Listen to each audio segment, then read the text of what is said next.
Huddled under umbrellas at the foot of Pier 22 in Norfolk, Virginia, a small group of families braved a blustery storm to welcome their loved ones home. Clutching banners, they waited in the wind for USS Scorpion to return, but no one was coming home. What the families didn't know was that days earlier, the Navy had already recorded the moment USS Scorpion was destroyed. Deep beneath the Atlantic, a low acoustic boom had been captured by the Navy's top-secret sound surveillance system. The signal was real. The event was recorded. It pointed to a catastrophic incident at sea. But at the pier, no one had been told. Radio silence. The scheduled check-in never arrived. Behind the scenes, search operations were already underway. Senior officers were working from information the public wouldn't learn for days, trying to determine whether this was mechanical failure, enemy action, or something no one was yet prepared to consider. It would take another 25 years before documents revealed just how much had already been known in those first critical days. And when those documents finally surfaced decades later, they didn't settle the story. They just made the questions harder to ignore. Today, USS Scorpion lies silently on the Atlantic seabed, a nuclear submarine, and the final resting place of 99 crewmen. And the questions that still remain are simple. What did the Navy know, and when did they know it? It was the height of the Cold War, 1968. A time when tensions between the West and the Soviets were high. USS Scorpion's mission was to monitor Soviet submarines conducting drills off the Azores. Under the command of Francis Slattery, 99 seamen left Virginia and headed for Europe. For 3 months they recorded Soviet activity. Daily check-ins with command relayed information back to base.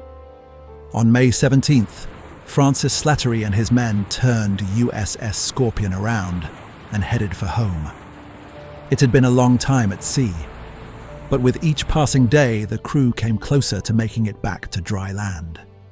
But as they were leaving Europe, the radio crackled into life. The commanding officer ordered them to postpone their return. A Soviet submarine had been detected near the Canary Islands off the coast of Africa. Slattery was told to investigate. Making the 1,000-mile detour, USS Scorpion homed in on the target, Soviet submarine K-135. On May 20th, Francis Slattery reported their status. They were shadowing the enemy, keeping watch. But that was the last contact made by USS Scorpion. Radio man Mike Hannon waited patiently for Scorpion's check report. A 24-hour encrypted message signaling all was well. It never came. Perhaps it was the rough seas. Perhaps the sub's radio man simply forgot. But an uneasiness washed over Mike Hannon as he clocked off for the night. And in the morning, his suspicions were confirmed. Senior officers were crammed into the headquarters. Hushed whispers and undisclosed conversations. Something terrible had happened to USS Scorpion, but they couldn't be sure. Senior naval officials didn't tell the families straight away. They didn't break the news to the media. They needed confirmation first. So, silently and secretively, they launched their own investigation. A search and rescue operation. Vice Admiral Shade deployed the Atlantic Fleet for a coordinated search of the area. 2 squadrons of destroyers, long-range anti-submarine search planes, diverted Atlantic ships in transit between the Mediterranean and the US.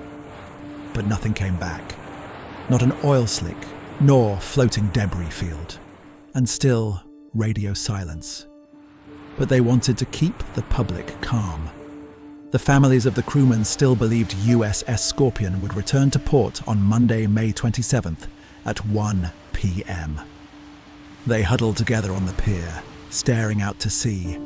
A harbour tug moved into position, and a party of line handlers waited for the submarine's arrival. But but it never came. Naval personnel reassured families on the pier. Radio silence was normal. Conditions at sea were unpredictable. Wives and children went home, somber but not disheartened.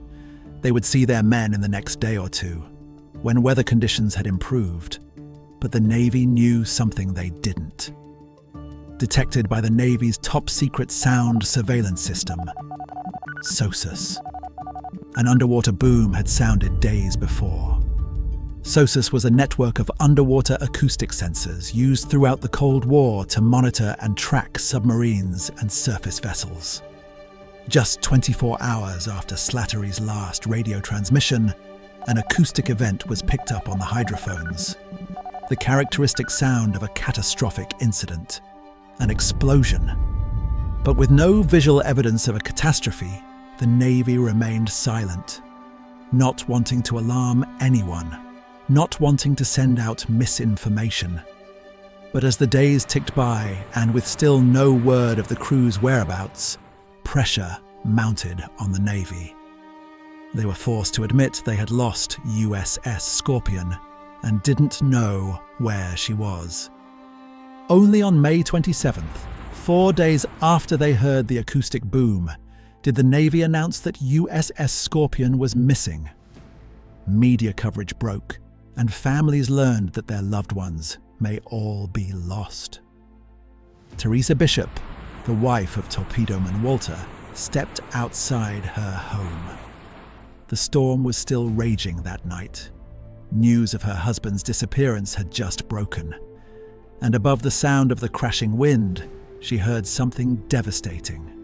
A chorus of sirens, foghorns, and klaxon alarms as the Atlantic Fleet disembarked Virginia to search for their missing comrades. Unaware that the secret search 4 days before had come back empty-handed, 55 ships and 35 aircraft rushed to the Scorpion's last known location. But nothing was found. With no answers and no clear evidence, all souls on board were declared presumed lost on June 5th, and USS Scorpion was struck from the Naval Vessel Register on June 30th. It was a devastating blow for the families, but there were still so many unanswered questions.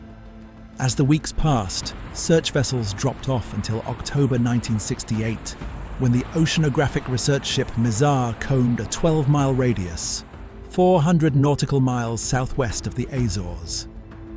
An acoustic expert had listened to the chilling underwater boom SOSUS had picked up, and from that, he had narrowed the search area dramatically. Mizar lowered its underwater camera overboard. Dragging it behind the ship on a 3-mile cable, it scoured the seabed, until something emerged from the darkness. An eerie shadow, broken and crumpled metal scattered across the seafloor. The unmistakable evidence of a debris field. Backup arrived. A makeshift sled controlled from the surface sank into the depths, the cameras displaying images on the screens above. And that's when they saw it. In the center of the debris field, hidden in the dark, a deep trench carved into the muddy seabed. The submarine's hull torn in two. The conning tower ripped off as the hull beneath it collapsed. The operations compartment was crushed by deep sea pressure, and the engine room telescoped forward 50 feet as structural sections collapsed inward. It was a scene of total destruction, now lying still in the darkness, engulfed by the frigid Atlantic waters. But there was something else. As Trieste II, a manned deep submergence vehicle, made its way to the wreck for closer inspection, the pilot came across a heartbreaking discovery. Decades later, Bruce Rule, the Navy's lead acoustic analyst for 42 years, would examine the photographs, sonar records, and investigation files surrounding the wreck. He believed one detail from that dive had never received the attention it deserved. There, lying between two major sections of the submarine, outside of the compartments, was a body, a crew member wearing overalls and a life jacket. his final moments captured in the gear he wore. Not crushed by the deep sea pressure, not dismembered by the catastrophic implosion, but lying, intact amongst the wreckage. But there was something odd about this discovery. The crewman's leg was bent at an angle, likely broken during his final moments. But the aft escape trunk appeared open and not visibly damaged. In all likelihood, this crewman had attempted an escape. If he made it out of the failing sub, then had others made it to the surface? Not necessarily. There was something unsettling about the body, a mystery that no one could quite understand. If a body floated free from the submarine with a life jacket, it would normally be carried away by currents. Finding this man close to the wreck was highly unusual, something experts couldn't explain. The cameras pulled back. No movement, no sound, no signals. Just the wreck of USS Scorpion resting on the seabed. Broken, silent. The visual evidence was there, but the real answers lay elsewhere. In the data that was recorded, the reports that were delayed, and in the interviews that gave no conclusive answers. The following year, in 1969, an unclassified summary into the sinking of USS Scorpion was published. The cause was officially deemed undetermined, but that didn't help the family members of USS Scorpion's crew. Was the Navy being completely transparent about exactly what they knew about the sinking? Not entirely. As investigations continued, even decades after USS Scorpion was lost, new evidence came to light. In October 1993, the US Navy declassified and released a significant portion of the USS Scorpion Court of Inquiry files. A number of explanations for its sinking were put forward, each with their own evidence to support their theories. Firstly, a torpedo accident. A faulty battery could have caused a torpedo explosion, or one of its torpedoes could have accidentally activated inside its tube a hot-running torpedo. Fired into the open water, it could have turned back on itself. The only target in the area, USS Scorpion herself. Structural failure. The wreckage revealed shaft and propeller damage. As the metal cracked and buckled, water seeped in. Slowly at first, but each minute that passed, Scorpion became more and more unstable, until the only way to go was down. A malfunctioned trash disposal unit at periscope depth, a theory from the official inquiry, could also have flooded the sub, followed by cascading system failures, and ultimately the Scorpion's uncontrolled sinking.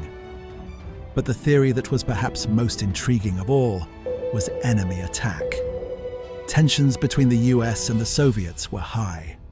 Could an enemy sub have really fired on USS Scorpion? There was no evidence of this. Or was there? Radioman Mike Hannon overheard hushed conversations in the command center. Conversations only senior officials were meant to hear. Their SOS-US system had picked up something else just seconds after the initial underwater boom. It was the sound of a Soviet submarine hastily retreating from the area. But these claims were heavily criticized and later dismissed. All theories had their flaws. In 2018, Bruce Rule published his own analysis of everything investigators had collected over the previous 50 years. The Navy never accepted Bruce's report. The sinking remains inconclusive. But Bruce is adamant that the sinking of the US submarine is not a mystery. Instead, he claims that all evidence points to a main battery explosion on May 22nd, 1968 at 18:20 Greenwich Mean Time. Hydrogen gas is a known hazard from submarine batteries. Safety procedures were outdated, likely inadequate. Using all evidence gathered throughout the investigations, Bruce wrote his own report on what had happened. The Navy's long-range hydrophone network had identified 2 distinct explosive acoustic events, half a second apart. He concluded these were consistent with a small internal explosion, rather than an external torpedo strike or hull collapse first. The sound energy matched what you would expect from a hydrogen gas explosion in a confined space. In the forward compartments, the effect would have been immediate. No time to react. But the aft compartments were different. Sealed off by bulkheads, they may have remained intact for a few brief moments longer. Bruce interpreted the second phase of the event as structural failure. The moment USS Scorpion imploded at 1,500 feet, beginning its final descent to a resting depth of 11,100 feet. Then, less than half a second later, the second acoustic event was recorded.